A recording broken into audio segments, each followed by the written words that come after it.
ನಮಸ್ಕಾರ, ನೀವು ನೋಡ್ತಾ ಇದ್ದೀರಾ ನ್ಯೂಸ್ ಫಸ್ಟ್. ನಾನು ಉಷಾ.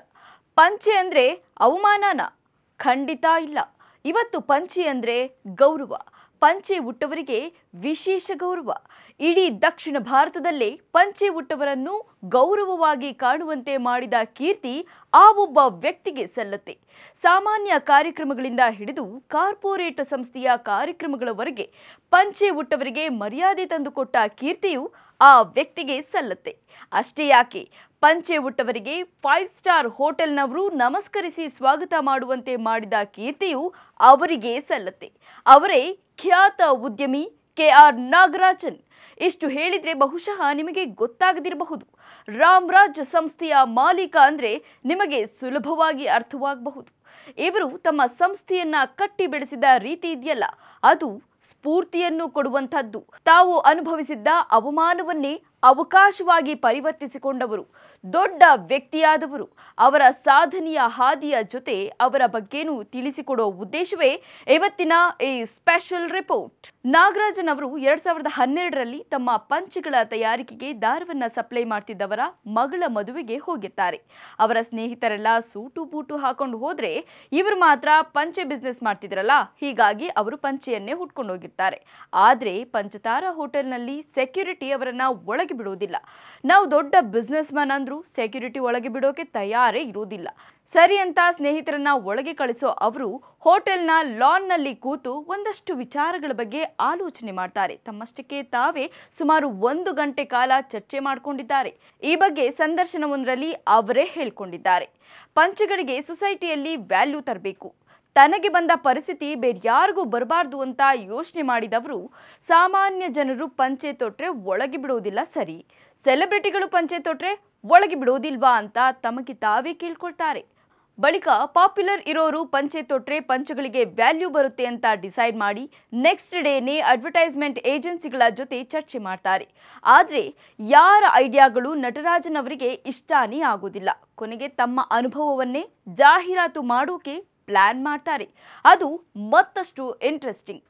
ಜಾಹೀರಾತು ಏಜೆನ್ಸಿಗಳನ್ನ ಕರೆದು ಒಂದು ಐಡಿಯಾ ಕೊಡ್ತಾರೆ. ಅದೇನಂದ್ರೆ, ನಾವು ಪಂಚೆ ಬಿಸ್ನೆಸ್ ಮಾಡ್ತಿದ್ದೀವಿ, ಶುರುವಾದಾಗಿಂದ ಹೋದಲ್ಲಿ ಬಂದಲ್ಲೆಲ್ಲ ಪಂಚೆ ಧರಿಸ್ತೀವಿ, ಆದ್ರೆ ತಾವು ಹೋಗಿದ್ದಲ್ಲೆಲ್ಲ ಅವಮಾನವೇ ಎದುರಾಗ್ತಾ ಇದೆ. ಅದನ್ನೇ ತಿರುಗಿಸಿ ಹೋದಲ್ಲೆಲ್ಲ ರೆಸ್ಪೆಕ್ಟ್ ಸಿಗೋ ತರ ಆಡ್ ಮಾಡಿ ಅಂತ ಹೇಳ್ತಾರೆ. ಆಗ ಮೊದಲಿಗೆ ಮಲಯಾಳಂ ನಟ ಜಯರಾಮ್ ಅವರನ್ನ ಸೆಲೆಕ್ಟ್ ಮಾಡ್ತಾರೆ. ಆದರೆ ಅವರು ನಾನು ಜಾಹೀರಾತುಗಳಲ್ಲಿ ಆಕ್ಟ್ ಮಾಡಲ್ಲ ಅಂತ ರಿಜೆಕ್ಟ್ ಮಾಡ್ತಾರೆ. ಆಮೇಲೆ ಚೆನ್ನೈ ಏರ್ಪೋರ್ಟ್ನಲ್ಲಿ ಒಂದು ದಿನ ಇಬ್ಬರು ಭೇಟಿಯಾಗ್ತಾರೆ. ರೋಗಿ ಬಯಸಿದ್ದು ಹಾಲು ಅನ್ನ, ವೈದ್ಯ ಹೇಳಿದ್ದು ಹಾಲು ಅನ್ನ ಅನ್ನೋ ಹಾಗೆ ಜಯರಾಮ್ ಅವರ ಜೊತೆ ಮಾತನಾಡೋಕೆ ಕಾಯ್ತಿದ್ದ ನಾಗರಾಜನ್ಗೆ ಕೊನೆಗೂ ಮಾತಾಡೋಕೆ ಟೈಮ್ ಸಿಗುತ್ತೆ. ಈ ಟೈಮಲ್ಲಿ ಜಯರಾಮ್ ಅವರ ಜೊತೆ ತಮ್ಮ ಬಿಸ್ನೆಸ್ ಬಗ್ಗೆ, ಅದು ಡೆವಲಪ್ ಆಗ್ತಿರೋದ್ರ ಬಗ್ಗೆ, ಜೊತೆಗೆ ಅದಕ್ಕೆ ದೊಡ್ಡ ಮಟ್ಟದಲ್ಲಿ ವ್ಯಾಲ್ಯೂ ತರಲು ಪ್ಲಾನ್ ಮಾಡ್ತಿರೋ ಬಗ್ಗೆ, ಹೀಗೆ ಒಂದಷ್ಟು ವಿಚಾರಗಳನ್ನ ಮಾತಾಡ್ತಾರೆ. ಇದು ಜಸ್ಟ್ ಮಾತುಕತೆ ಆಗಿರಲಿಲ್ಲ, ಜಯರಾಮ್ ಅವರನ್ನ ಜಾಹೀರಾತಿನಲ್ಲಿ ಆಕ್ಟ್ ಮಾಡಿಸೋ ಉದ್ದೇಶವೂ ಆಗಿರುತ್ತೆ. ನಾಗರಾಜನ್ ಇಷ್ಟು ಹೇಳಿದ ಮೇಲೆ ಜಯರಾಮ್ ತಾನು ನಟಿಸೋಕೆ ಒಪ್ಕೊಳ್ತಾರೆ. ಆಡ್ ಏಜೆನ್ಸಿಯವರು ಬರ್ತಾರೆ. ಪ್ಲಾನಿಂಗ್ ಶುರುವಾಗುತ್ತೆ. ಮೊದಲ ಶೂಟ್ ಹೇಗಿರಬೇಕು ಅಂತ ಕೇಳಿದಾಗ ನಾಗರಾಜನ್ ಹೇಳೋದು, ಇಷ್ಟು ದಿನ ಜನರು ಪಂಚೆ ಹಾಕೊಂಡು ಸೈಕಲ್ ಬೈಕ್ನಲ್ಲಿ ಓಡಾಡ್ತಿದ್ರು, ಆದರೆ ಬೆನ್ಸ್ ಕಾರಲ್ಲಿ ಓಡಾಡೋರು ಪಂಚೆ ಹಾಕೊಂಡು ಬಂದ್ರೆ ಹೇಗಿರುತ್ತೆ ಅಂತ ಕೇಳ್ತಾರೆ. ಈ ಐಡಿಯಾ ಓಕೆ ಆಗುತ್ತೆ. ನೆಕ್ಸ್ಟ್, ಬೆನ್ಸ್ ಕಾರ್ನಿಂದ ಇಳಿಯೋ ವ್ಯಕ್ತಿ 5 ಸ್ಟಾರ್ ಹೋಟೆಲ್ಗೆ ಹೋಗಬೇಕು, ಅಲ್ಲಿ ಸೆಕ್ಯೂರಿಟಿ ಸಲಾಂ ಹೊಡಿಬೇಕು. ಜೊತೆಗೆ ಪಂಚೆ ಹಾಕಿದ ವ್ಯಕ್ತಿ ಹೋಟೆಲ್ ಒಳಗೆ ಕಾಲಿಡ್ತಿದ್ದಂತೆ ಹೋಟೆಲ್ ಸಿಬ್ಬಂದಿ ಬಂದು ಕೈ ಮುಗಿದು ಸ್ವಾಗತಿಸಬೇಕು. ಅವರು ದೊಡ್ಡ ಬಿಸ್ನೆಸ್ ಮನ್ ಅಂತ ಗೊತ್ತಾಗೋಕೆ ಜೊತೆಯಲ್ಲಿ ಮಾಡರ್ನ್ ಆಗಿರೋ ಲೇಡಿ PA ಇರಬೇಕು. ಕಚೇರಿ, ಫಂಕ್ಷನ್ ಎಲ್ಲೇ ಹೋದ್ರೂ ಪಂಚೆ ಹಾಕೊಂಡು ಬಂದ ವ್ಯಕ್ತಿಗೆ ದೊಡ್ಡ ಮಟ್ಟದಲ್ಲೇ ಗೌರವ ಸಿಗಬೇಕು. ಆ ಥರ ಶೂಟ್ ಮಾಡಿಸ್ತಾರೆ. ಮನುಷ್ಯರು ಮಾತ್ರವಲ್ಲ, ಈ ಆ್ಯಡ್ನಲ್ಲಿ ಆನೆಯೂ ಕಾಣಿಸಿಕೊಳ್ಳುತ್ತೆ.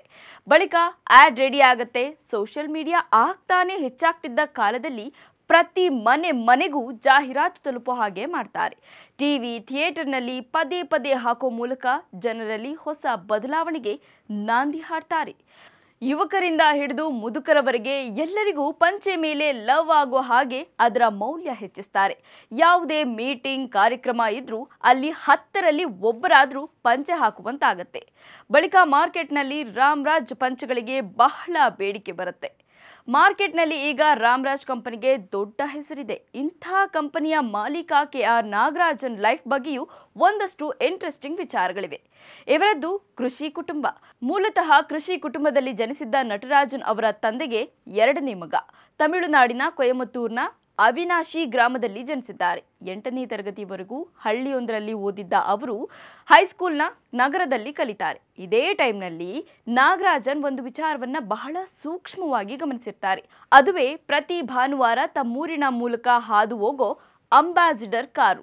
ಒಂದು ಮೂಲದ ಪ್ರಕಾರ ನಾಗರಾಜನ್ ಬಿಸ್ನೆಸ್ ಮ್ಯಾನ್ ಆಗೋಕೆ ಕಾರಣವೇ ಆ ಕಾರು ಮತ್ತು ಆ ಕಾರಲ್ಲಿ ಬಂದ ವ್ಯಕ್ತಿ. ಆ ಕಾರಲ್ಲಿ ಬರೋದು ಯಾರು, ಅವರು ಯಾಕೆ ಈ ರೂಟಲ್ಲಿ ಬರ್ತಾರೆ ಅಂತ ತಾಯಿ ಬಳಿ ಕೇಳ್ತಾರೆ. ಆಗ ಅವರು ನಮ್ಮ ಸಂಬಂಧಿಕರು ಅಂತ ಹೇಳ್ತಾರೆ. ಆಮೇಲೆ ಅವರು ಕಾರಲ್ಲಿ ಓಡಾಡ್ತಾರಲ್ಲ, ಎಷ್ಟು ಓದಿದ್ದಾರೆ, ಏನು ಕೆಲಸ ಮಾಡ್ತಾರೆ ಅಂತೆಲ್ಲ ವಿಚಾರಿಸ್ತಾರೆ. ಅವ್ರು ಓದಿರೋದು ಕೇವಲ 2ನೇ ಕ್ಲಾಸ್ ಮಾತ್ರ. ಯಾರ ಹತ್ರನೋ ಗೊತ್ತಿರೋರ ಬಳಿ ಕೆಲಸ ಕಲಿತು ಈಗ ಸ್ವಂತ ಬಿಸ್ನೆಸ್ ಮಾಡ್ತಿದ್ದಾರೆ ಅಂತ ಕುಟುಂಬಸ್ಥರು ಹೇಳ್ತಾರೆ. ಅವರನ್ನೇ ಇನ್ಸ್ಪಿರೇಷನ್ ಮಾಡಿಕೊಂಡ ನಾಗರಾಜನ್ 10ನೇ ತರಗತಿ ಕಂಪ್ಲೀಟ್ ಮಾಡ್ತಿದ್ದಂತೆ ಕುಟುಂಬದ ಪರಿಸ್ಥಿತಿ ಅರಿತು ಆಂಧ್ರ ಪ್ರದೇಶದ ಧೋತಿ ತಯಾರಿಕಾ ಸಂಸ್ಥೆಯಲ್ಲಿ 18 ತಿಂಗಳು ಕೆಲಸ ಮಾಡ್ತಾರೆ. ಧೋತಿ ತಯಾರಿಕೆಗೆ ಸಂಬಂಧಿಸಿದಂತೆ ಉತ್ಪಾದನೆ ಮತ್ತು ಮಾರುಕಟ್ಟೆಗೆ ಸಂಬಂಧಿಸಿದ ವಿಚಾರಗಳನ್ನು ಕಲಿತ್ಕೊಂಡು ಕೊನೆಗೆ ಕೇವಲ ಒಂದು ಟೇಬಲ್ ಮತ್ತು ಒಂದು ಕುರ್ಚಿಯೊಂದಿಗೆ ತಿರುಪುರ್ನಲ್ಲಿ 1983ರಲ್ಲಿ ತಮ್ಮದೇ ಆದ ಮಿನಿ ಕಚೇರಿ ಶುರು ಮಾಡ್ತಾರೆ. ಅದಕ್ಕೆ ರಾಮರಾಜ್ ಖಾದಿ ಟ್ರೇಡರ್ಸ್ ಎಂದು ಹೆಸರಿಡ್ತಾರೆ. ಇನ್ನು ಇವರ ಕಂಪನಿಗೆ ರಾಮರಾಜ್ ಅನ್ನೋ ಹೆಸರು ಬಂದಿದ್ದು ಕೂಡ ವಿಶೇಷವಾಗಿದೆ.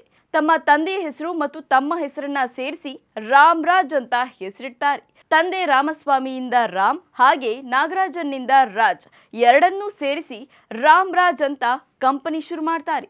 ತಮಿಳುನಾಡಿಗೆ ಮಾತ್ರ ಸೀಮಿತವಾಗಿ ಶುರುವಾದ ಕಂಪನಿ ಈಗ ಹೆಮ್ಮರವಾಗಿ ದೇಶಾದ್ಯಂತ ಹಲವು ಬ್ರಾಂಚ್ಗಳನ್ನು ವಿಸ್ತರಿಸಿದೆ. ಒಂದು ಕಾರ್, ಒಬ್ಬ ವ್ಯಕ್ತಿ, ಅವತ್ತಾದ ಅವಮಾನ ಇವತ್ತು ಇವರನ್ನ ಈ ಮಟ್ಟಿಗೆ ತಂದು ನಿಲ್ಲಿಸಿದೆ. ಮೊಬೈಲ್ ಕೊಡ್ಸಿಲ್ಲ, ಅವಮಾನ ಆಯ್ತು, ಸಾಲ ಮಾಡ್ಕೊಂಡೆ ಅಂತೆಲ್ಲ ಡಿಪ್ರೆಷನ್ ಹೆಸರಲ್ಲಿ ಸಾವಿನ ಹಾದಿ ಹಿಡಿಯೋ ಅದೆಷ್ಟೋ ಮಂದಿಗೆ ಸ್ಫೂರ್ತಿಯಾದ ರಾಮರಾಜ್ ಕಂಪನಿ ಮಾಲೀಕ ನಾಗರಾಜನ್ ಅವರಿಗೂ ನಮ್ಮದೊಂದು ಸಲ್ಯೂಟ್. ಕ್ಷಣ ಕ್ಷಣದ ಮಾಹಿತಿಗಾಗಿ ನೋಡ್ತಾ ಇರಿ ನ್ಯೂಸ್ ಫಸ್ಟ್, ನಿರ್ಭೀತಿಯಿಂದ ನಿಮ್ಮ ಪರವಾಗಿ.